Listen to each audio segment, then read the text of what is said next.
You know, I've been thinking about something recently, and I thought I'd express it here on YouTube. It's to do with a very musical sense of guitar playing.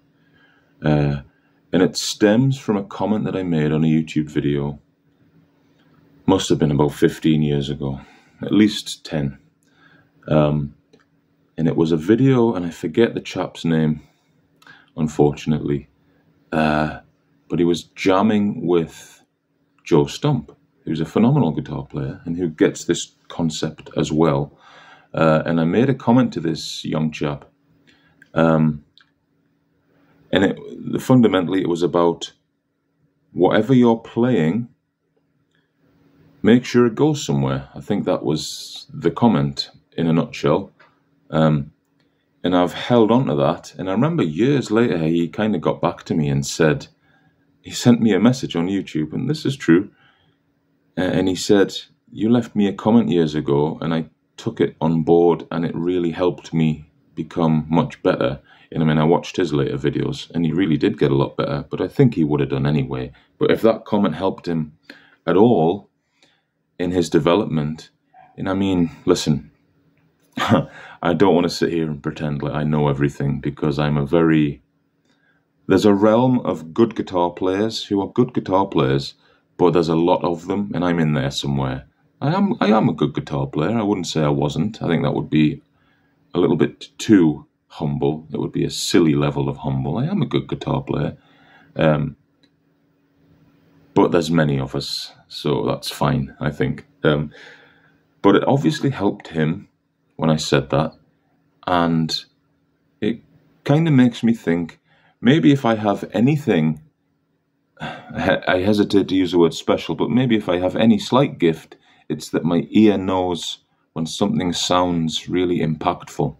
And I think a lot of people probably have that, but evidently some people maybe don't. So if you can kind of guide them, and that's more or less what this video is about. There'll be a level of sort of intermediate types of players who are starting to try and get into more of a, not necessarily shred, but some faster passages and some more, solo playing, where they're going to need really to know that whatever you're playing, you should try and make it worth the listener's time. I think that's the crux of the video here today. Make what you're playing worth the listener's time to listen to. Don't waste their time. So you could play something, any small lick, and I would play something, but I wouldn't know what to play. I mean, so let me play slow because I haven't warmed up at all. But something like, if you have a little bluesy, when people do this, if you just kind of do that and it doesn't lead to anything at all, what's the purpose of that, right? It doesn't really leave an impact. It's anticlimactic, and it fizzles out, and it's unsatisfying to listen to. So, again, let me try to be slow, because that's all I can be these days. My hands are just not what they were. I think too much hard work. But so if you're doing this, take it somewhere.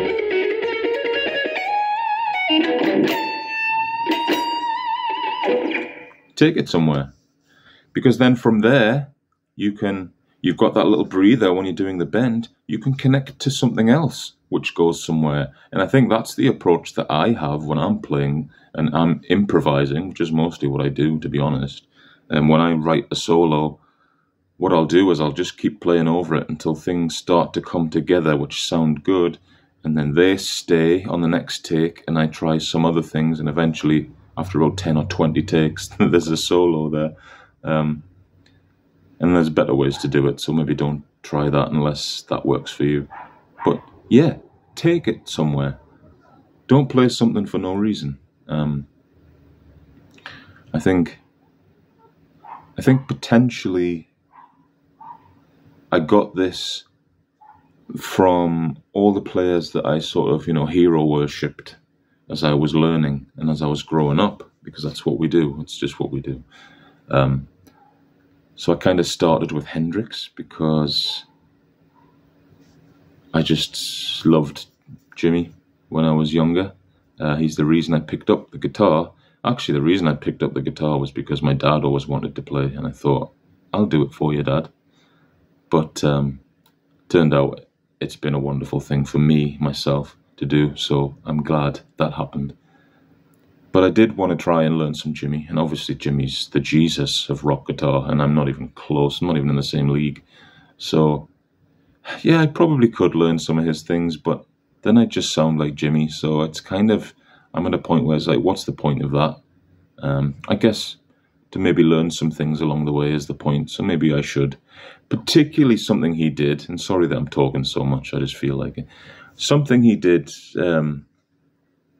which for me is the greatest thing he did, and Little Wing is a perfect example of this. He would link chords with little melodies and little strings, little passages of notes. And the way he'd play chords, and they'd move. They're like liquid chords. They're I mean, he even has his own chord now, right? He has the old Purple Hazy. Let me play it just because I can.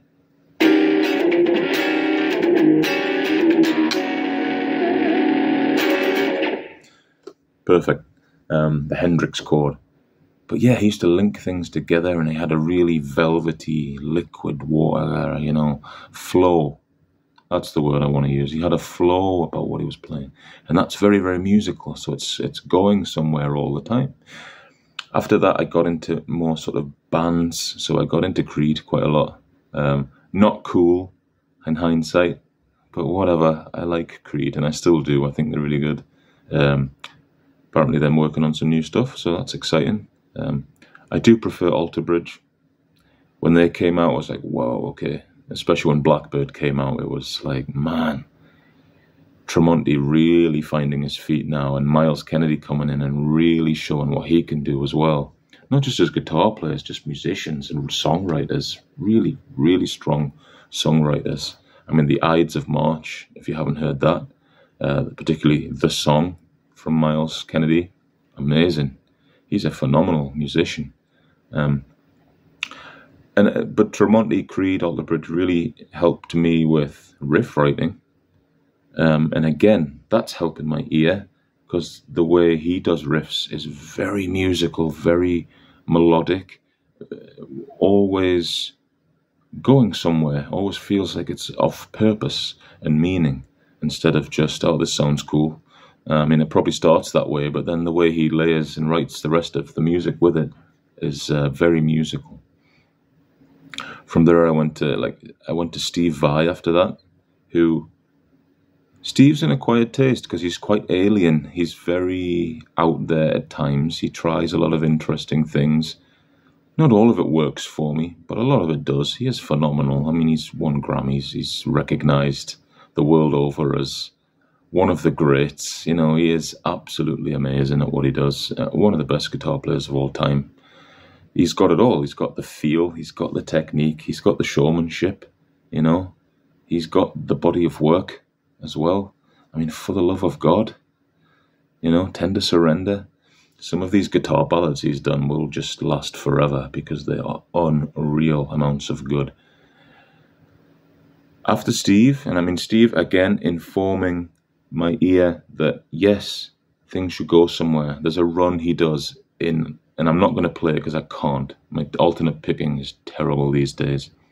He does this run in For the Love of God, about halfway through the song or whatever, and it leads to this big crescendo, and it just starts on the lowest strings, works up, and it gets to this big bend, and it's just a euphoric moment. And they're the sorts of moments I like to try and hear in music. And they might not always be that grand, that grandiose, but something along those lines I love. I live for that, the sense of drama and theatre. I just love it. I think that's what music's the best thing for. So I think that's probably where I come from with this whole thing, is that level of euphoria, that big moment. After Steve, I got into a lot of Yngwie, and I got all of Yngwie's albums up until whatever the one was after Perpetual Flame. I can't remember what it was. But it's the one where he started doing all the singing, really.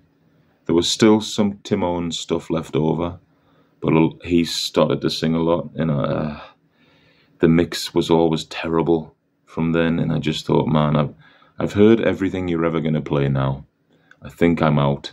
I'll kind of watch from the distance, and I always love Yngwie. He's great. He is what he is. He's very committed to his thing that he does, because he does it better than anyone else, and he does. It's his thing. And yeah, he might have been inspired and influenced by, you know, your Uli John Roths and your Yngwie and your Richie Blackmores. But when you listen to him, he's very Yngwie, and that's great. That's what the world needs, people like that. Individuals who are committed to their way of doing things. It's great, especially musically. But again, Yngwie is a genius at being a musical guitar player. Like, if you listen to what he's doing, he's very, very musical. He's very theatrical and dramatic. And that's that neoclassical thing, especially. But he'll play and it sounds like liquid. He's moving up, and he'll hit this high note and hold it, and the vibrato is beautiful. And people don't hear that when they listen to Yngwie. They're too, you know, intimidated by the speed. But forget the speed. That's just from hours and hours of practice. Listen to that vibrato. Listen to the phrases that he's playing and the rhythm that he's using. Like, that's what's impressive. It doesn't matter so much about the speed. You could play these things slower and they'd still sound great. So that's what my video's about, and I'm speaking to particularly that somewhat intermediate, perhaps early levels of advanced, and I'm not far past that myself. I'm under no illusions about this, but you can infuse your playing with the thought that it should go somewhere. And if all you want to do for impact is to make some noise, perfect, that's fine too. Look at sort of Rage Against the Machine, maybe Tom Morello. Like, he's a very, very good guitar player. He's a great riff writer, songwriter. When he does a solo, sometimes it's just a bit of noise and a bit of something to make you feel something, and that's great as well. But if you're going to approach a certain type of guitar playing where you're trying to be somewhat of a virtuoso, not truly, but you know what I mean, take it somewhere, make it musical, give it something to end on, right, that sounds impactful, and hopefully that'll influence you as a songwriter. And I mean, we need more songwriters. We do. We want to hear what everyone has to say and what everyone's voice is all about. So I'm going to play a few things to demonstrate, I suppose, what I would typically do, even though every single video I've ever made, I play more or less the same thing. So if you want, just watch one of them instead, save your time. But kind of stuff like this, forgive the slop, because I'm not particularly warmed up, but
So hopefully you could hear in all that mess the ideas that I'm talking about. I connect a lot of things using this, and I'm not really thinking about it at the time, it's just what comes out. But connecting a bunch of different ideas and a bunch of different things with, it starts and it ends. More importantly than start, it ends somewhere interesting, and then we go again. That kind of thing, instead of just, it basically all I'm saying is have that flow, and it might do this like a roller coaster, just take it around.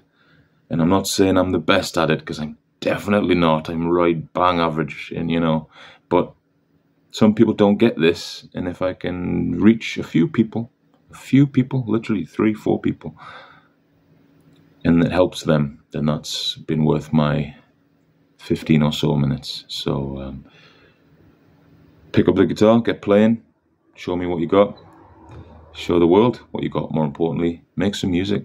Do it, just do it. Make some music, get better, listen back to it, get better. Hopefully I'm going to have more time to make some music now. Hopefully we'll finish a song that I've been working on now for about 5 years. It's amazing what happens when you have kids. You lose so much time and energy to make music. Like if I'd had maybe a room where I could go and do it, but I didn't. So but now when they're at school, I got some time. Hopefully when my voice comes back to me a bit, because it's not quite here, I can finish up some singing. We can get some drums done, some mixing and mastering done, and this song, The Silenced Ones, can finally see some completion and the light of day on YouTube. So if this video has been helpful at all, give it a thumbs up. If you think I'm an idiot, many people do, give it a thumbs down, whatever. If you have something to say, if you have a story or whatever, leave a comment. And hopefully I'll see you again. So let me just awkwardly reach for the stop button, and I'll see you guys in the next one. Peace.